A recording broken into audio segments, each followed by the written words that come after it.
Hey coin collectors, and welcome to DC Coin World International Coin Channel. And today we're going to take a look at the Oregon State Quarter from the United States from 2005. Oregon, which became a state in 1859, as you can see right up here. On the State Quarter series, on the back or reverse, which has all the states on it, the other side has Washington on it. We'll take a look at that in a second. On the back of all the State Quarter series, they have the date that the state became part of the Union. Oregon became part of the Union in 1859, the 33rd state to become part of the United States of America. So in 2005, we were in the seventh year, of the State Quarter series. So we had California, we had Minnesota, and you can see both the date that they became part of the Union and then 2005, California, Minnesota, Oregon, which is the 33rd, Kansas, which was the 34th in 1861, and West Virginia in 1863, which was the 35th state. So we're going to look through the Oregon ones, and then we will get to some of the other ones in other videos. So here's the Oregon State Quarter. The Oregon State Quarter came out in 4 different varieties. And most of those varieties are based on mint marks. So let's flip these right over. Those of you who've seen a lot of these coins know that this is a satin finish coin, the kind that comes in the uncirculated mint sets. They look slightly different from the other quarter, and that is in part because they have been finished differently with what they call the satin finish. On a regular state quarter, you're going to get something that looks much more like this. So this is just a regular circulating quarter, and you can tell how they just finish it slightly different. The satin finish also brings out all the stuff in Washington's hair. You see Washington here facing to the left. It says United States of America above his head. In back of him it says, "In God we trust," and then there's the P, and down here it says $quarter. There are quite a few Oregon errors, and so we'll go through a few of them. The first of them is right here on the front, and that is there are 2 initials right down in here. There's a JF and a WC. John Flanagan, who was the original engraver of this coin in 1932, and William Cousins, who helped with the upgraded engraving design when these first came out in 1999. If we tip this one up, we can tell, well, we know it's going to be a copper nickel clad copper, right, because it's a Philadelphia mint, but we can kind of see it, and there it is. And then if we flip it over, we see on the back it says Oregon. Now, if you were looking for the errors on the back, you need to have the Philadelphia mint coin. What other mints did they have? Well, of course, they had the Denver mint, the San Francisco mint, and the San Francisco mint silver version. So let's take a look at some of those others. Here is, if I can get it over here. All right, this is the Denver mint, so it'll just have a D on it, right like that.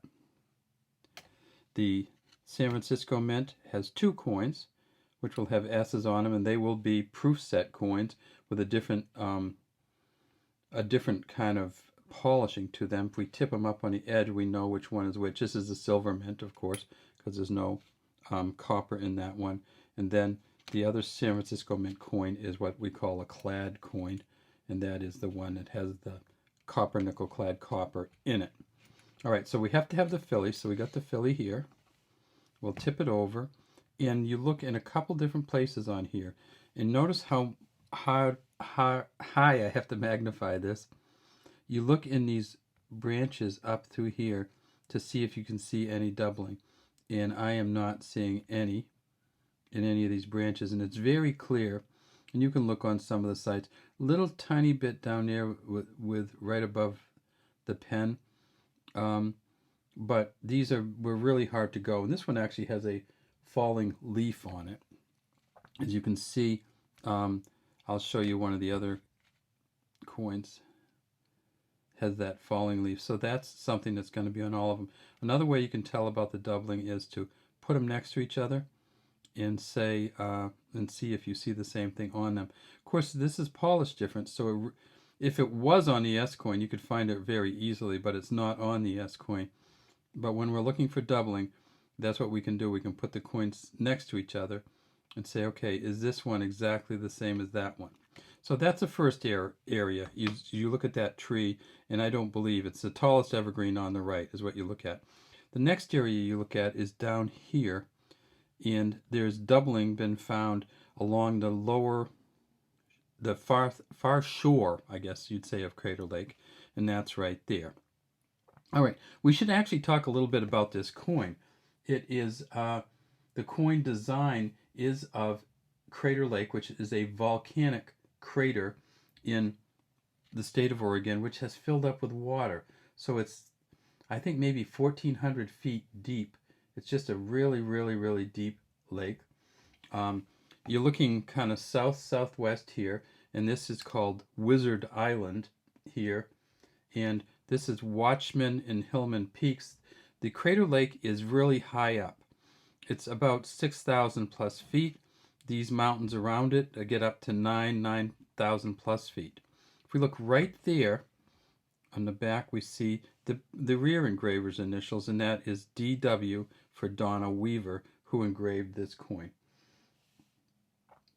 It was, as we talked about, this is the third coin that came out in 2005, and it is, I don't know, it's pretty nice. It's one of the, a lot of these coins have something that's only found in that state, and of course this Crater Lake is kind of a wonder of nature, which is only found in Oregon, and there are very few of these deep crater lakes in the world, actually.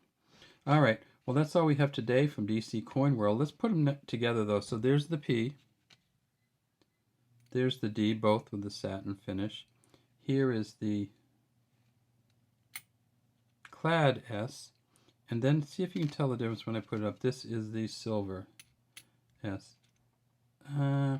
Sometimes I think I can actually see, I think I can actually see a difference when we tip them back and forth, just in the way that these shine a little differently. But that might just be me.